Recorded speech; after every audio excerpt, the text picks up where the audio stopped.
apprivoiser mon ombre, bercer la colère,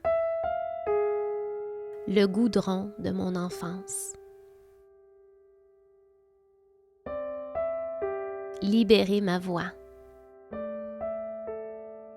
pouvoir des mots.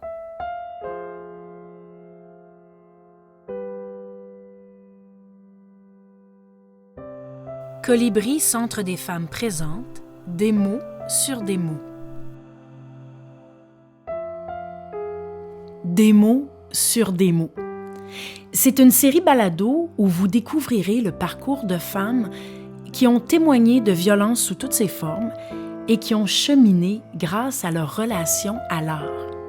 Elles nous partagent les formes d'art qui les ont accompagnées et qui leur ont permis de transcender des circonstances difficiles de leur vie.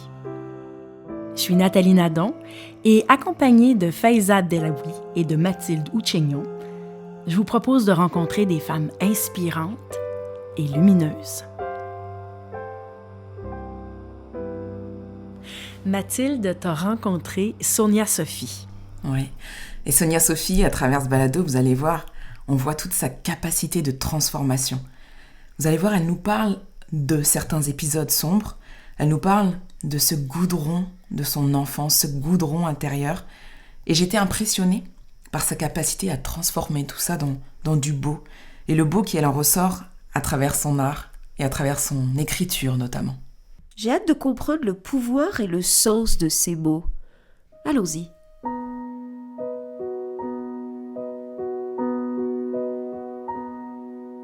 J'écris pour me soustraire au temps, à ce qui se poursuit dans un espace où tout est liquide, où rien n'est fixe, où tout est à vider. J'ai des mains qui ont peur de l'eau. J'ai des mains qui ont faim de sauvetage. J'ai des mains qui s'accrochent aux poèmes qu'elles transcrivent. J'ai des mots qui cherchent un moyen d'imiter les étoiles. Bonjour, merci d'avoir accepté notre invitation. Dis-moi d'abord, qui est Sonia Sophie? Je pense que ça va être la plus grosse question de l'entrevue. Parce que se définir, c'est pas toujours évident, mais je suis Sonia Sophie, une artiste dans l'âme. Je pense que c'est ce qui me vient à l'esprit en premier. J'ai grandi dans le nord de l'Ontario, dans un milieu un petit peu isolé. J'ai toujours été beaucoup dans ma tête, très rêveuse. J'ai fait des études en littérature et en psychologie. J'ai enseigné quelques années aussi au secondaire. Je suis retournée aux études par après pour faire un micro-programme en art-thérapie où j'ai exploré tout plein de choses à mon sujet et développé beaucoup d'outils pour me reconnecter à moi-même et guérir certaines blessures. Puis ensuite, après avoir travaillé dans différents organismes culturels et littéraires, je suis retournée aux études à nouveau. J'ai fait une maîtrise en création littéraire pour étudier comment on peut se servir de l'écriture pour surmonter des événements traumatiques et continuer de se développer comme humaine, se reconstruire, évoluer. Donc, comment l'art, comment l'écriture plus particulièrement peut être au service de notre épanouissement. Tu as grandi dans le nord de l'Ontario. Qu'est-ce qui t'a amené ici dans la région? Ça a été un parcours en zigzag. C'est sûr que j'ai fait mes études à Sudbury. Donc, je suis partie de mon petit village de Fauquier, près de Kapuskasing, pour aller étudier en lettres et en psychologie. Puis, après avoir enseigné, en fait, mais je savais quand j'enseignais que j'étais pas vraiment à ma place et j'avais juste l'intuition que quelque chose d'autre m'attendait. C'est là que j'ai renoué avec mes passions. Pour moi, l'écriture, ça a toujours été en avant-plan. En ce moment, j'ai mon entreprise, j'ai une communauté de femmes que j'accompagne dans leur processus d'écriture et de transformation personnelle aussi. C'est qui me procure beaucoup de joie, c'est de pouvoir être témoin de la transformation de chacune des femmes que je côtoie au quotidien. Alors, au fil des ans, tu explores l'art, les arts sous toutes leurs formes, sous différentes formes, et tu as ce besoin viscéral de créer tout le temps, de t'imaginer des mondes, de t'inspirer de tout ce qui t'entoure pour créer. Moi, je voudrais savoir, est-ce qu'il y a une œuvre en particulier qui a été un espèce d'élément déclencheur dans ta prise de conscience? En 2011, j'étais dans mon petit appartement, je venais juste d'emménager à Ottawa, puis je lisais un livre qui s'intitule Succulent Wild Woman de Sark. C'est une autrice des États-Unis, puis mon amie Sylvie m'avait fait ce cadeau-là, elle m'avait donné le livre. Un livre coloré, tout en éclat, où justement Sark parle des événements qu'elle a traversés, dont l'abus sexuel. Elle parle aussi des tracas de son quotidien. J'aime dire qu'elle parle de cellulite parce que je trouve ça drôle. C'est pas un sujet qu'on aborde souvent en société, mais combien sommes-nous à justement se battre contre ce petit tracas-là au quotidien? Donc, ça me fait voir que c'était possible de se dévoiler et en même temps d'aider les autres. Parce que moi, en lisant ce livre-là, je me suis sentie moins seule. Ça a brisé mon isolement. Bien sûr, j'avais tissé des liens avec des personnes de mon entourage avec qui je pouvais avoir des conversations vraies, mais je pense pas que j'aurais eu le courage à ce moment-là de me dévoiler autant dans un livre. Alors que ça m'a vraiment donné le courage de le faire. C'est après la lecture de ce livre-là que j'ai commencé justement à écrire Comptine à rebours, mon deuxième livre, mon deuxième recueil de poésie dans lequel j'aborde vraiment le goudron, le goudron de mon enfance, là, vraiment, que je plonge dans ce qui a fait le plus mal. Je le dis en riant, peut-être que c'est une manière plus légère de l'aborder. Parce que dans mon premier recueil, j'avais surtout parlé de relations, j'avais effleuré un peu certaines choses de mon passé, mais sans trop m'y attarder. Alors que là, c'est comme si je m'étais donné la permission, en lisant Sark, de moi aussi libérer ma voix.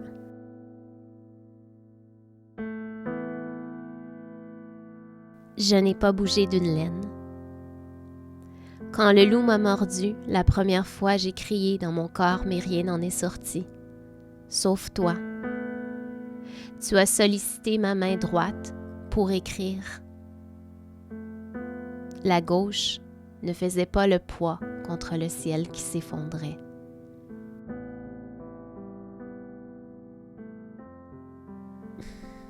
La violence que j'ai vécue, ça a été la violence physique, la violence psychologique, beaucoup. On nous abaissait beaucoup.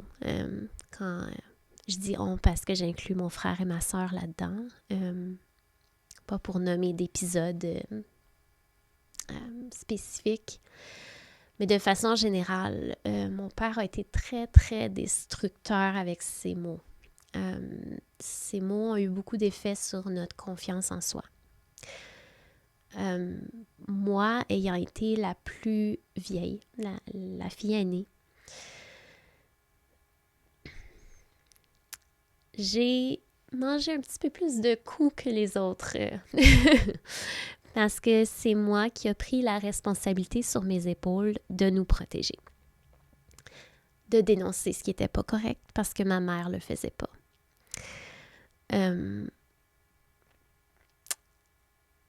Ce qui était aussi à l'origine du sentiment de me sentir seule parce qu'il n'y avait personne pour m'appuyer là-dedans. J'étais vraiment la seule qui osait défier, entre guillemets, mon père. La dynamique familiale était instaurée, c'était mon père qui était au pouvoir, ma mère suivait.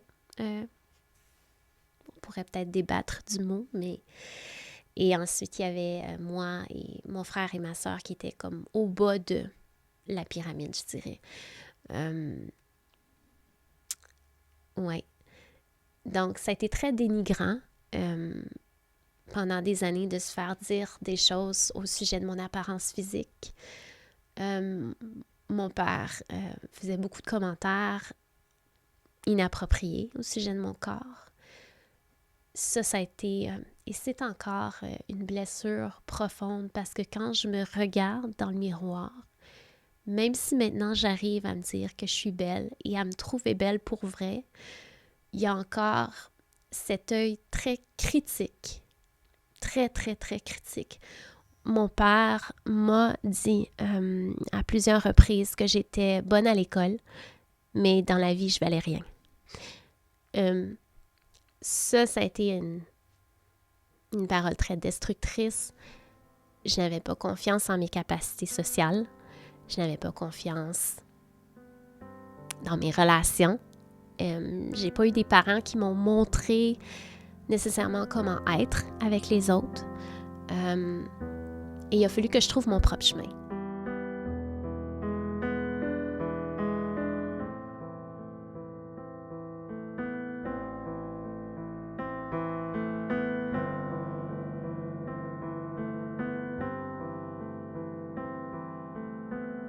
Tu as fait allusion un peu plus tôt au goudron de ton enfance.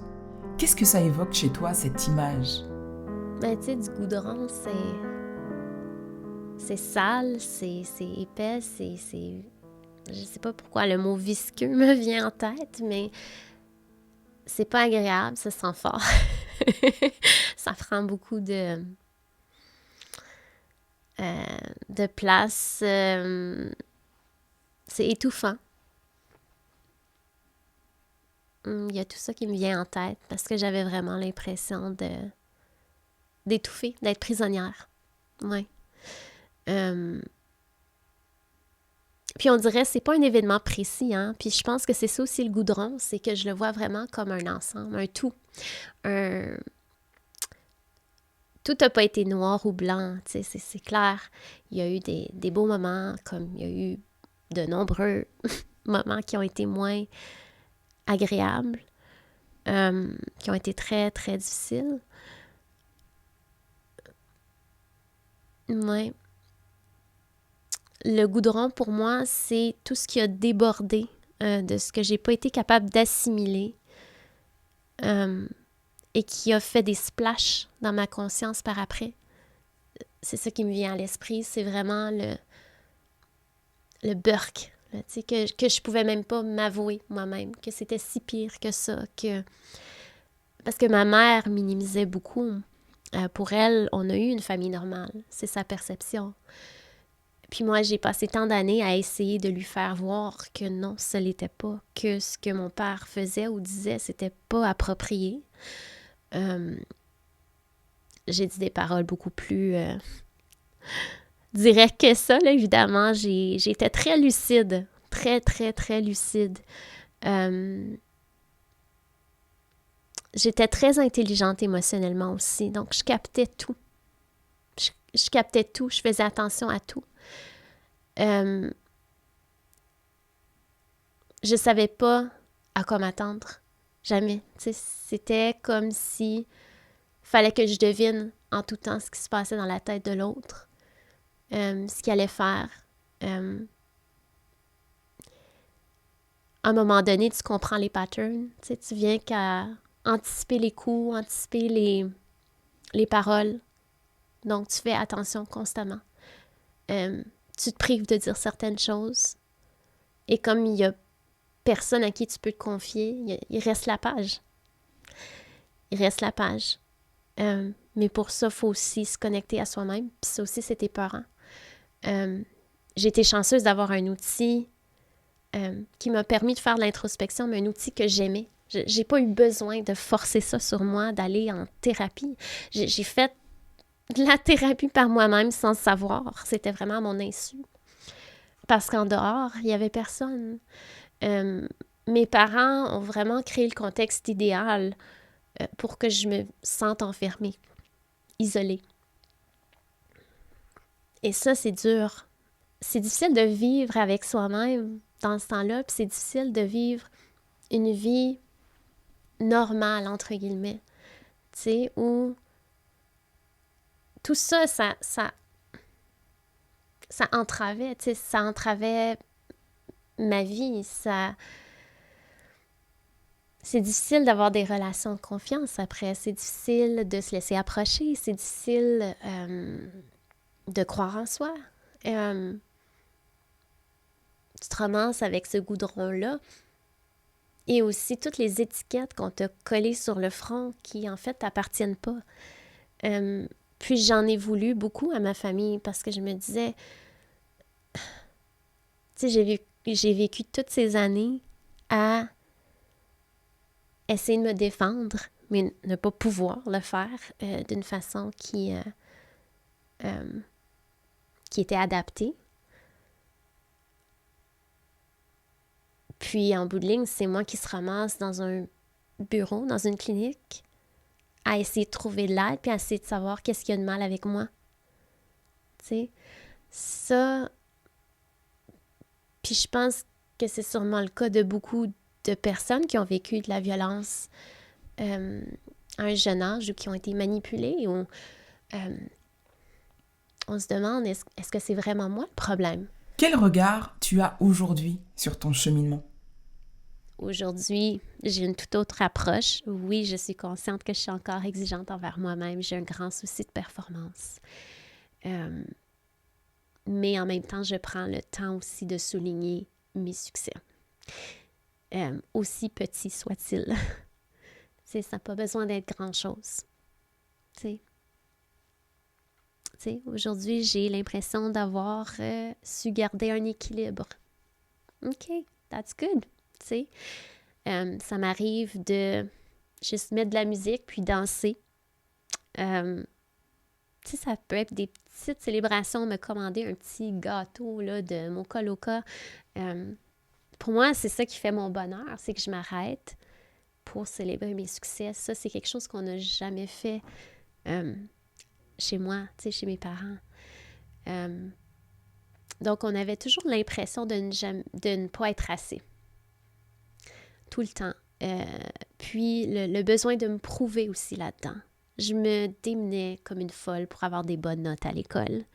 Et là, j'arrive avec mon bulletin et on me dit « T'es bonne à l'école, mais en dehors de ça, t'es bonne à rien. » Ouch. Je me suis fait dire des commentaires comme « T'es tellement lente que c'est sûr que tu vas te faire clairer quand tu as un emploi.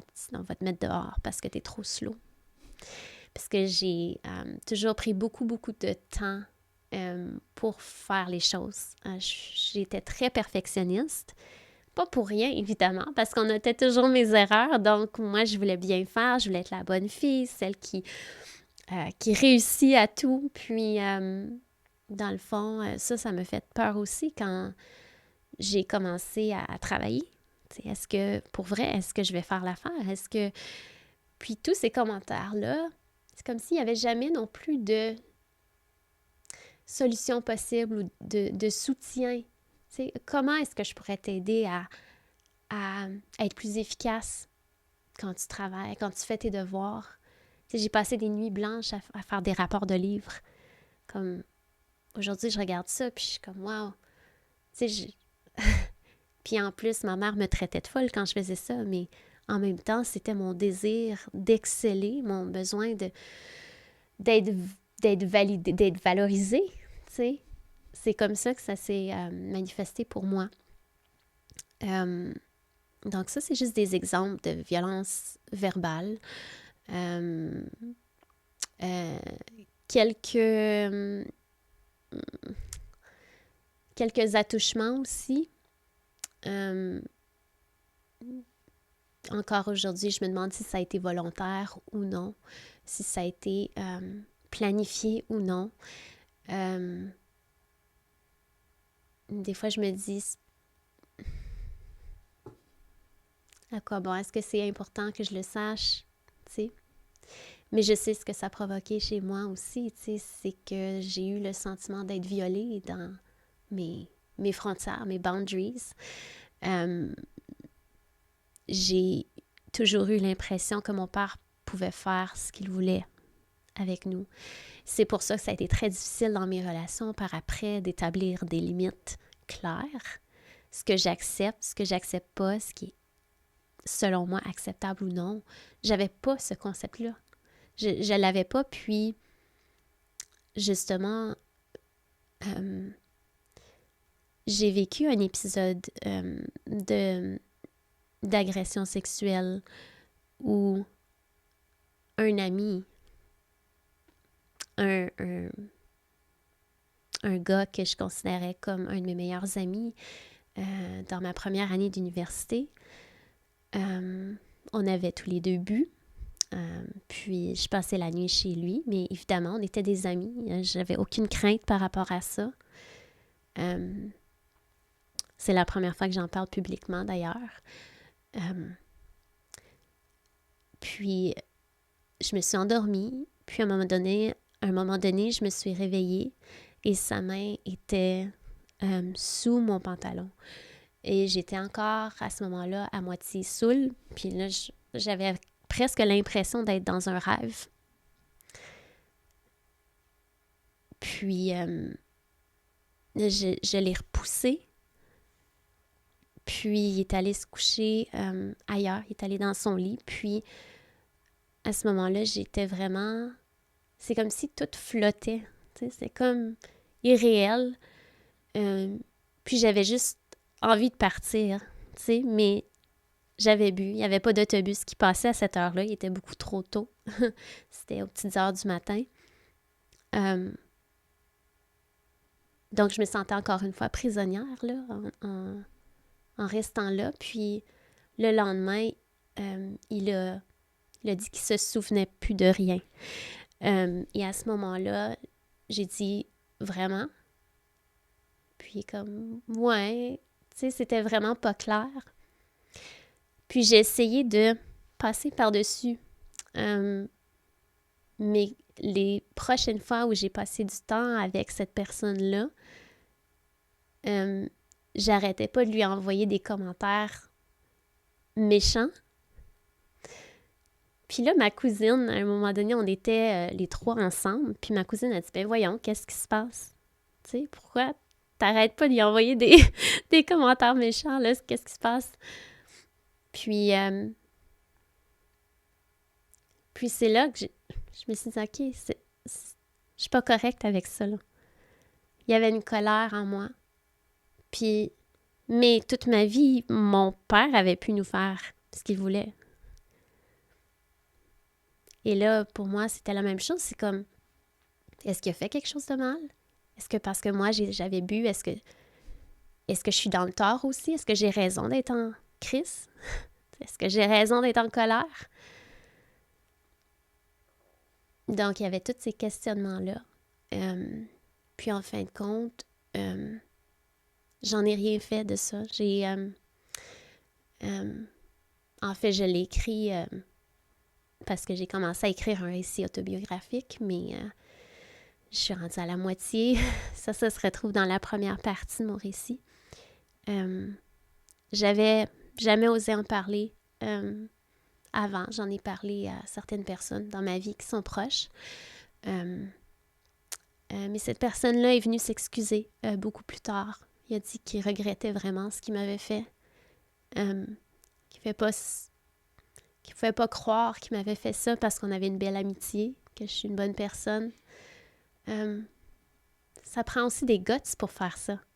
Donc ça, j'ai eu beaucoup de respect pour le fait qu'il puisse me dire « Écoute, je suis vraiment désolée de ce que je t'ai fait vivre. » Oui.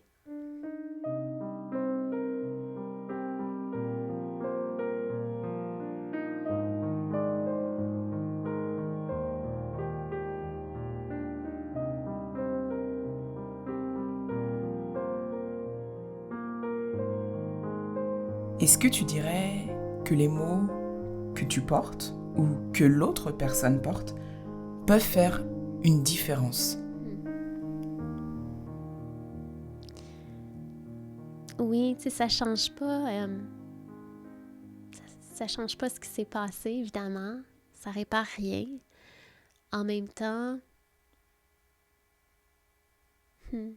on sent que notre souffrance a été vue quelque part, que c'est pas passé inaperçu.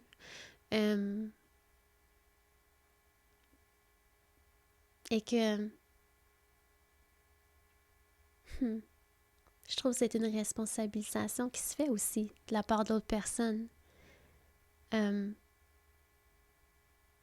Puis, encore une fois, mes parents n'ont pas eu cette habileté-là de dire « Ah, écoute, je sais que je t'ai fait mal. » Reconnaître ce qu'ils ont fait, tu sais, non. mais là, de vivre ça à travers d'autres personnes qui sont capables d'assumer les choix qu'ils ont faits, qui n'ont peut-être pas été les meilleurs, c'est comme... ça me donne foi en l'humanité, en fait. Puis aussi, j'ai comme une compassion envers cette personne-là parce que je me dis, je sais pas ce qu'il vivait non plus. Il a fait ces choix-là. Il en est pas fier, clairement. Il y a comme quelque chose qui s'est adouci en moi. Tu sais, ça rend pas le souvenir moins difficile à... Tu sais, quand je revisite ça, justement, en parlant, je me dis, ouf, ça a été difficile. Oui, d'avoir eu le privilège, je vais le nommer comme ça, d'avoir été reconnue dans cette expérience par la personne même qui m'a fait du mal. Oui, ça compte.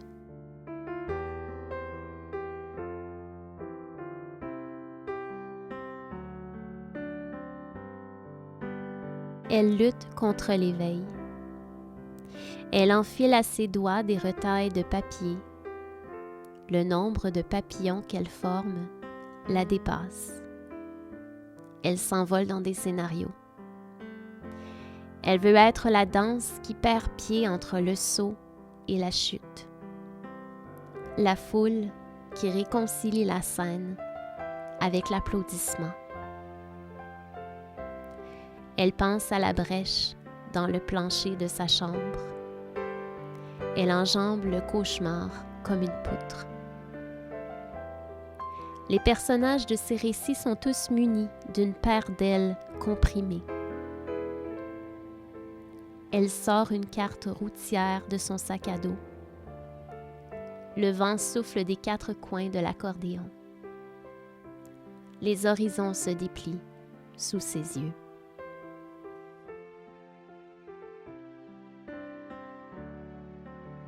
Quand j'ai étudié l'art-thérapie, j'ai fait l'expérience de la puissance d'être en groupe, d'être en une communauté de femmes qui se disent les vraies choses, leurs émotions, sans masque. Moi, j'ai pas eu accès à ça quand j'étais jeune. On gardait les émotions à l'intérieur. Et là, il n'y avait pas de tabou. La boîte de mouchoirs se promenait beaucoup entre nous. Puis, on était simplement accueillis. Il n'y a personne qui essayait non plus de résoudre nos problèmes ou nos conseils. Tu sais, dans la vie, des fois, on s'ouvre à quelqu'un et l'autre personne, on dirait sans le besoin de dire « Ah, ben tu devrais faire ça », mais en fin de compte, on a juste besoin d'être entendu.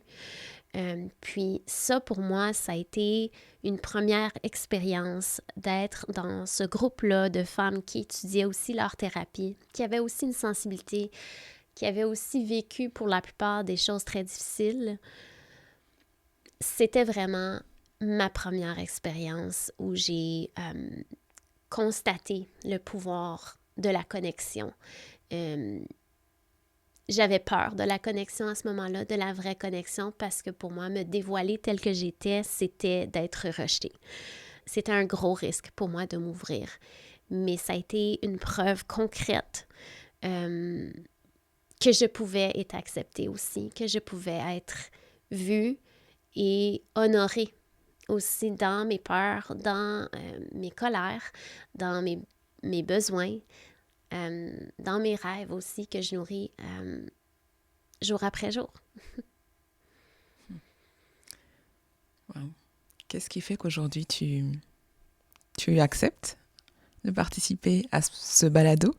Qu'est-ce qui fait que tu as accepté l'invitation du sujet qu'on t'a lancé? Je pense que ça s'insère encore dans cette mission-là de jeter les murs par terre, de briser l'isolement. Je me souviens à quel point c'était difficile quand je me sentais seule avec mes problèmes. Même quand j'étais en situation de crise et j'avais osé enfin contacter pour recevoir de l'aide professionnelle. Il y avait une file d'attente, il y avait une attente de 3 mois, je pense, et j'avais besoin d'aide à ce moment-là. Tu sais, quand tu es vraiment en crise, ça va pas, tu sais pas comment tu vas t'en sortir, tu n'as pas non plus les ressources à ce moment-là. Mais d'avoir accès au moins à quelqu'un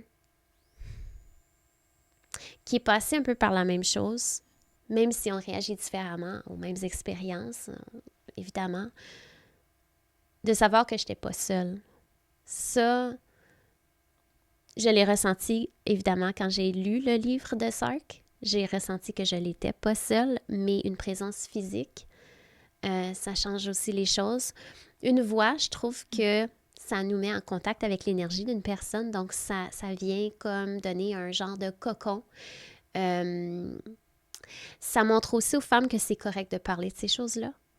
Je pense qu'on ose de plus en plus avec les mouvements actuels, MeToo, qui a combien de dénonciations qui ont été faites. Je veux dire, ça a vraiment ouvert la voie aux femmes pour qu'elles puissent, elles aussi, revenir sur ce qu'elles ont vécu sans se sentir moins. T'sais, parce qu'il y a aussi la honte dont on fait l'expérience par après. On a honte d'avoir vécu telle ou telle chose. On a honte de ne pas avoir su comment faire. On est en colère peut-être parce qu'on a perpétué certains traumas. Puis c'est difficile d'avoir la compassion aussi pour soi-même. Après tout, peut-être qu'on n'aurait pas pu faire mieux. Peut-être qu'on a fait du mieux qu'on pouvait avec les outils qu'on avait à ce moment-là. Je pense que la seule manière aussi de s'en sortir pour vrai, je sais pas si s'en sortir, c'est le bon mot, en fait, mais c'est vraiment de les intégrer, ces émotions-là. Ça passe par l'accueil. Puis des fois, on n'est pas capable toute seule de les accueillir. On n'a pas encore développé ce muscle-là. Moi, je me souviens que j'aurais pas pu être cette femme-là pour moi-même quand j'avais 25 ans. C'est mon amie Sylvie qui a été cette femme-là pour moi. Ça a été... Je suis un peu émotive parce que mon amie Sylvie nous a quittés au mois d'août. Ça a été cette femme-là qui m'a donné les ressources intérieures, où elle m'a plutôt reconnectée à mes propres ressources. C'est à travers elle que j'ai pris conscience de ma force. C'est à travers elle que j'ai pris conscience que moi aussi, je peux être un arbre, que je peux m'ancrer à travers la respiration. Même si je ne savais pas tellement comment respirer, elle était un rappel de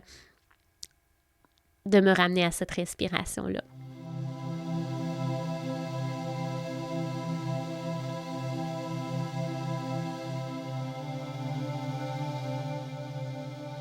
Dans ta démarche artistique, est-ce que tu dirais que les mots sont suffisants pour guérir, pour avancer, pour passer vers la lumière? Autant l'écriture a toujours fait partie de ma vie, autant ça m'a aidé à libérer des charges émotionnelles à travers des mots, parfois plus des images. Ça a eu ses limites à un certain moment. Justement, quand j'ai eu besoin d'aide professionnelle, une fois rendue à Ottawa, j'avais contacté justement... pour être mise sur la liste d'attente. Puis, à ce moment-là, il y avait vraiment de grandes charges refoulées qui remontaient à la surface. Et j'avais pas la capacité, je trouvais pas les mots. Il y avait aucun mot qui était assez fort pour contenir ces charges-là. Puis c'est surtout là que j'ai commencé à faire de la peinture. J'en avais fait avant, mais plus dans des cours d'art visuel ou plus pour le souci esthétique. Mais là, c'était vraiment des moments de rencontre avec moi-même où je laissais l'espace, je créais l'espace pour que ces charges-là prennent une forme. Donc, il fallait que ce soit des couleurs, des traits, des formes. Il n'y avait pas de mots. Tout ce qui était inconcevable, on dirait, tu sais, pour mon cerveau, tout ce que j'avais pas pu assimiler parce que ça dépassait ce qui pouvait être défini comme normal, comme même acceptable dans l'expérience humaine. Tout ça, ça s'est retrouvé sur des toiles. Puis vraiment, je me laissais vraiment aller. Puis je pense que le microprogramme d'art-thérapie m'a vraiment aidé là-dedans. Ça a vraiment éclairé ma démarche. Donc, je prenais le temps de me centrer. Avant de peindre. Et donc, je donnais voix aux charges émotionnelles, mais sous forme d'images. Parce qu'il n'y avait juste pas de mots pour ces émotions-là que je n'avais pas pu nommer quand j'étais jeune et qui revenaient sous forme de goudron avec une forme non définie. Ça m'a permis de distinguer ou de nuancer certaines émotions aussi, d'y voir plus clairement. Puis à ce moment-là, je voyais aussi la thérapeute. Donc, en thérapie, c'est drôle parce qu'elle savait que j'étudiais en art-thérapie, puis des fois, elle me demandait, comment est-ce que c'est cette émotion-là? À quoi ça ressemble dans ton corps? Puis je me souviens d'avoir dit, c'est comme un grand bloc bleu, puis rigide, qui n'est pas malléable. Donc, elle m'amenait à décrire mes émotions sous forme d'images, sous forme de couleurs, de formes, parce qu'à ce moment-là, ça passait par là. Ça m'a juste pris beaucoup de courage à faire face au vide, au sentiment de vide.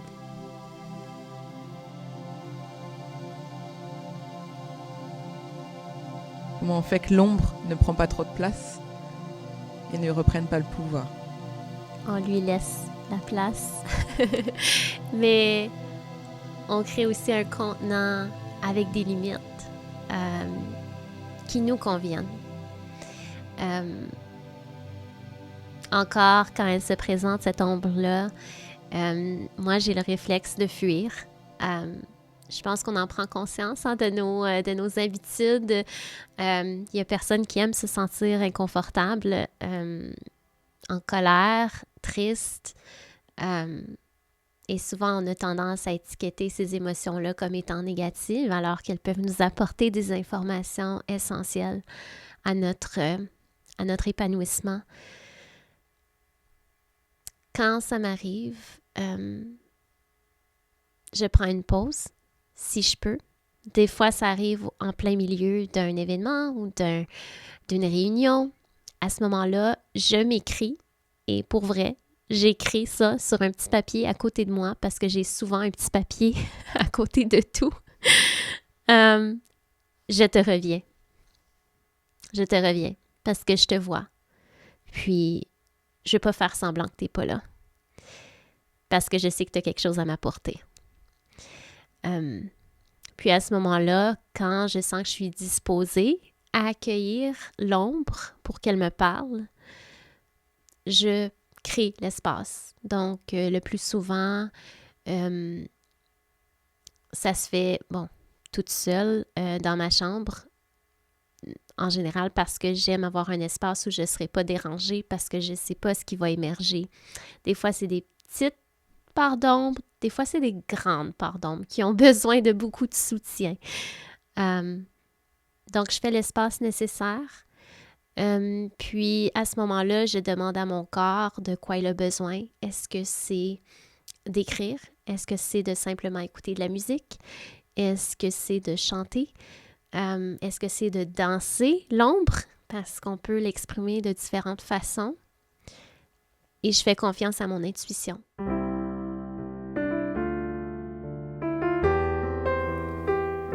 C'était Des mots sur des mots. Productrice, Nathalie Nadon. Productrice au contenu, Janie René. Réalisateur, Louis-Philippe Galland. Animatrice, Mathilde Ouchignon, Faïza Abdelawi et Nathalie Nadon. Preneur de son, Dave Poulain, Nine Studio, et Marin Stemelen. Identité visuelle, Marie Rauque. Musique originale, Jeannie René et Louis-Philippe Galland. Vous avez entendu des extraits des recueils de poésie de Sonia Sophie Courdeau, Comptines à rebours et Ce qui reste sans contour, aux éditions Prise de parole. Cette série balado est produite par DMC Productions pour le Colibri, Centre des femmes francophones du comté de Simcoe, et profite de l'appui financier du gouvernement de l'Ontario. Vous n'êtes pas seul. Des organismes sont là pour vous aider.